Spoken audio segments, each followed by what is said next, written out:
Hey everybody, RetroPie Guy here. Today I'm going to do a brief review and walkthrough of the brand new PocketGo S30 handheld game console. So let's get started. All right, so just looking at this particular handheld console here, we can see that we have on the bottom our micro SD card slot here. We have our 3.5mm headphone jack.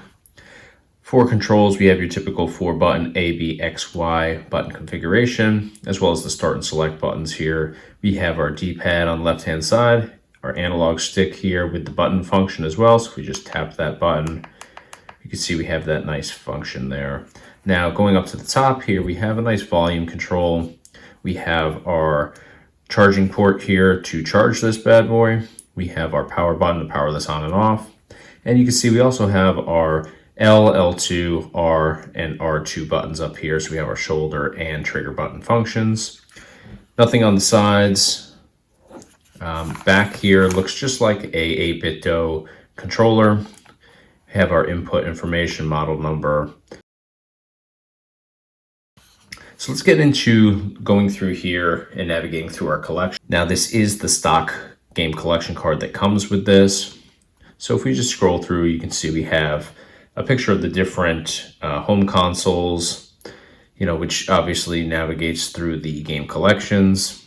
So we have Game Boy Color, regular Game Boy, bunch of different options here. But if you scroll through all these, we have MAME as well as Classic Arcade, just separated in there for convenience. Settings, but if you notice as we scroll through here, you're not going to find anything for a Nintendo 64, which is kind of strange since that's one of the, or probably the most popular game collection out there for retro gaming. So that's a little strange, but let's jump into one of these. Let's go into PlayStation, or Dreamcast is good. So this is the basic layout on here. Now I will point out for Dreamcast, a lot of these don't work. So it is a decent game collection on here. However, a lot of these have problems, or a lot of them also will have some sound issues, or they'll be totally in Chinese or Japanese. I'm not sure which it is, but on here, everything looks fine. But when you jump into the game, a lot of these just don't have anything in English, which is definitely frustrating. Some of them, like I tried to play Crazy Taxi 2 on here. The controls didn't work at all. I could switch gears or switch, between reverse and drive on the vehicle, but I could not power the vehicle at all. So obviously that makes Crazy Taxi unplayable on here. So just wanted to make mention of that. So let's jump into a gameplay demo here. Let's jump into PlayStation. Let's find a good PlayStation game. Mortal Kombat 4.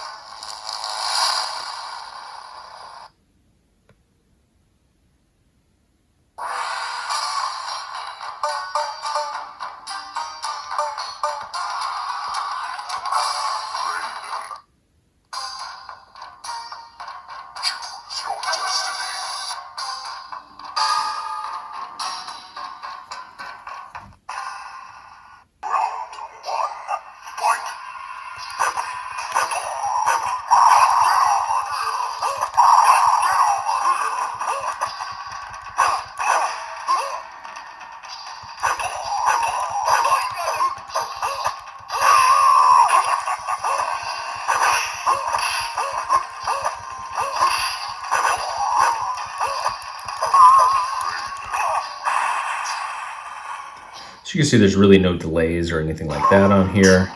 Works pretty well. Obviously this is the PlayStation version, so it's probably not the best version out there for this particular game.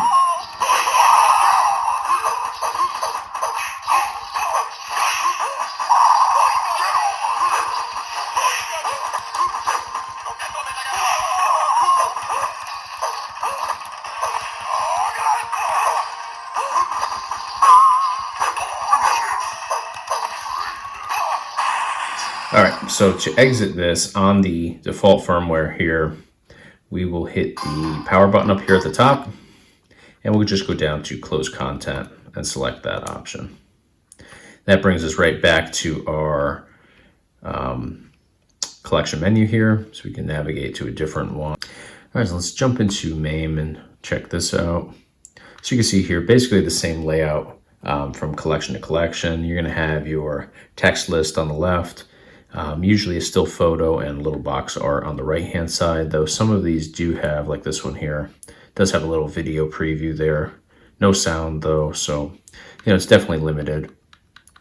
So we'll back out. Decent selection. Everything's laid out pretty well here. Some of these though, like here, Sega Master System here, you can see that it's just going to show you the file types here, or the file names rather.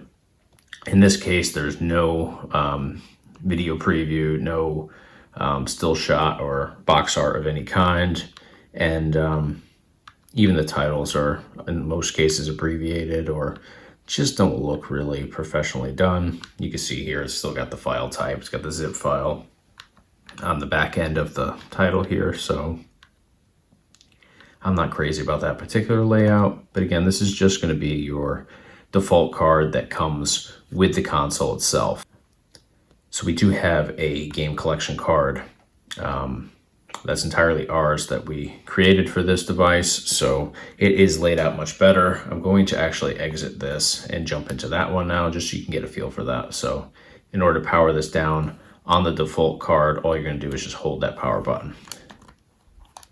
So we will pull this card out and we'll just insert our 128 gigabyte card right into that micro SD card slot. Push it until it clicks, power it on. Typically hold that power button for about 3 seconds or so, and boom. You can see that already the layout is just so much better here for each of these collections. You don't have just the home consoles themselves, you have some graphics as well as, the old console images there. So we do have N64 on here. I'll demo some N64. Nice thing here is each title is professionally listed with a little gameplay demo for each. So let's jump into Mario Kart because that's just my default preview game. Everybody knows what it's supposed to look like. Everybody's familiar with it. So I think that it's always a good one to demo just because it gauges exactly how well everything works.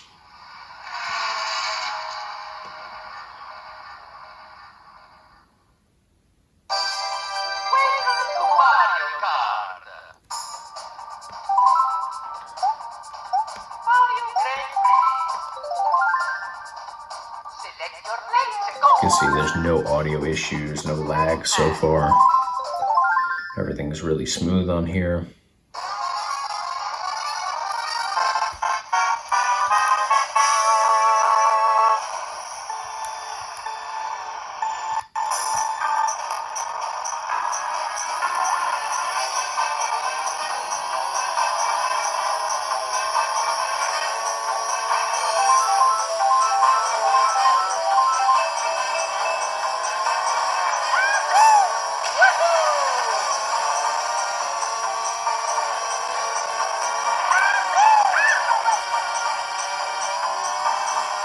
It's definitely strange that the default game collection card doesn't have N64 on here, because as you can see, N64 works really nicely on this handheld console.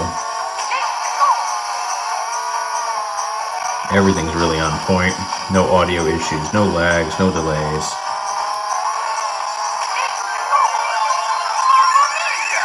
So I'm going to jump out of here. In order to jump out on the RetroPie Guy game collection card for this handheld, just hit the start and select. That's going to open up RetroArch. You're going to hit the B button to back up one page.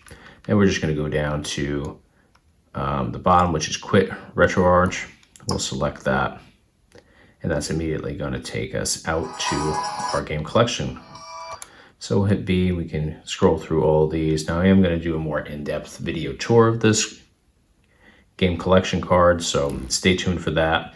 I will put a link in the description below. I don't want to dwell on this one today, but as you can see, it is laid out much better. A lot more options. Thousands of extra games on here. All right, so now that we've done a brief walkthrough, I want to talk about the pros and cons of this particular handheld console. So let's talk about the negatives. And the negatives are, it's a short list here. It's really just going to be that the game collection card on here is garbage. There's no way to sugarcoat it. That's just the way that it is. It's inconsistent. Some of the collections are really nicely done. They have a nice little text list on one side, box art on the other. And they look fine. They don't have video previews or audio. A couple of them do have video previews. We did see one or two that did have them in our brief little walkthrough here. But there's no audio, so it's fine. It's not a deal breaker for me. But then we did get to some that are purely just the title is just pulled from the ROM itself. So it'll say like the ROM title, and then it'll say .zip. That means that they literally just pulled it right from the information that's already on the files. So they drop the files onto the card. Don't do anything additional. There's no scraping done, so there's no box art. There's just nothing other than that title there. A lot of times they're abbreviated, so if you're searching specifically for something, it can be hard to find. It's just something that drives me nuts because I like things that are just super polished. If we're gonna put a product out the door, you wanna make sure that it's the best version that it could possibly be. So if you have collections that are really nicely polished on one side and then you scroll to the next one and it just, looks like they just threw it together really quickly, it's not something that I really think highly of. So another couple things to address on here, there's no N64 games stock on this handheld console, which is really strange. Usually that's the case if the console itself can't handle those games, because obviously you don't want to put games on there that people really want and then they jump into and can't play them. So that was my initial thought process when I saw that there's no N64. We've seen some other handheld consoles that struggle with N64. Even regular Raspberry Pis, the Raspberry Pi 3 struggled with N64. So it's not alarming to come into that situation. So when I did create a game collection card and I found that this particular handheld runs N64 really well, it was really strange to me because why would you leave N64 off? It's definitely hands down the most popular retro gaming collection out there. So when I put together the RetroPie Guy game collection card, we put N64 on there. You can see here's a quick little shot of the collection itself. In the little walkthrough there, we did demo Mario Kart, and you can see it runs really well. A lot better than a lot of other handheld consoles do. So another reason why the game collection card that comes on here really isn't great at all.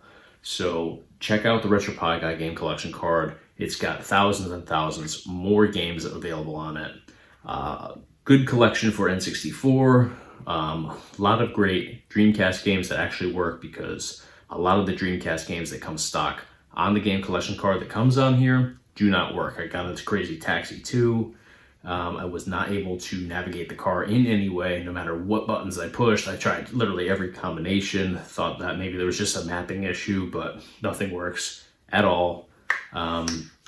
So our version does work. Everything is perfect on there for the most part. So definitely check the description of this video, and we'll put a direct link in there so you can check that out. We'll also do a preview video that walks through and tours the entire game collection card, as well as demos a couple games from it. So check the link in the description below for that. So now in terms of the actual handheld console here, everything is perfect on here. I really like the layout here. I've talked about this in other videos. I prefer this sort of PSP Game Boy Advance sort of layout as opposed to the more upright and vertical 4:3 setups that are out there. I do like the RG351V by Ambernick, but that's really the only one. I'm not a big Pi Boy fan, but this particular layout here with the 3.5-inch screen is really nice. Now the screen's not as perfect as the Ambernick RG351V, but it is still pretty nice. You can see here, really nice clear picture on there. And this is again off of our game collection card that we've put together. So it does look a little bit less pixelated than the stock one that comes on here. So now in terms of the controls, we have your typical ABXY 4-button configuration here. Start, select, single analog stick with the button function, D-pad, and then we have our shoulder and trigger buttons at the top. Volume on here works really nicely. Headphone jack at the bottom also works great. Everything about it is just the way that it sits in your hands on here. You can see thumbs can easily access every function on here. Fingers are already up here for the shoulder and trigger buttons. So I just love it. I really do. I think it's got that sort of Super Nintendo controller sort of feel to it. Obviously with the advancements on here with the analog stick that's been added in. And obviously the start and select isn't located in the center because we have the screen there. So all that being said, the layout on here, awesome. The controls, super high quality. Everything works really well. It reminds me, honestly, of an 8BitDo controller, which is a good thing because 8BitDo's controllers are really amazing. Super high quality. I've never heard of anybody having issues. Occasionally I have like a startup issue on those with RetroPie for certain models, but for the most part, they hold up really well. Battery works really well. Same thing here. We got about 4.5 hour battery life here on average. Some people have said up to 6 hours. I think it's going to depend on which games you're emulating on here, but I was mostly doing a lot with Dreamcast and 64, which would definitely make sense for having that lower battery life than what a lot of other people are saying about that. So just assume 4.5 hours to 6 hours and you'll be good. You can save and load games on here super easily. So I really just don't have enough nice things to say about this. Really though, I like the way that it feels in your hands. You know, I've again said before, I'm not a fan of that Game Boy sort of feel. I like that Game Boy Advance, more sculpted sort of feel where it's not just like holding onto a brick. A lot of different button options and combinations here, so you can play all these games and game collections super well on here. So really just a phenomenal product for a really affordable price too. So even with the RetroPie Guy game collection card, which I think you need to have that better experience, everything just works better on our card. So link in the description below to find the RetroPie Guy game collection card for this specific handheld console. But you know, all in all, don't hesitate to go out and purchase this handheld console. I think it's really amazing, really well made, super affordable price. So you're definitely not going to be disappointed. And the fact that you can play the Dreamcast and N64 games on here really well is definitely an added bonus because a lot of the other handheld consoles out there do struggle with those specific titles and collections. So definitely check it out. We'll put a link in the description below where you can purchase this through us, as well as the game collection card. So definitely check that out. If you found this video helpful, please hit the like button on the video. Be sure to subscribe to our YouTube channel. We do a whole bunch of different product reviews, gameplay demos, tutorials, just a lot of great stuff in general with retro gaming. And of course, check us out online on our website, www.retropieguy.com. Thanks for watching.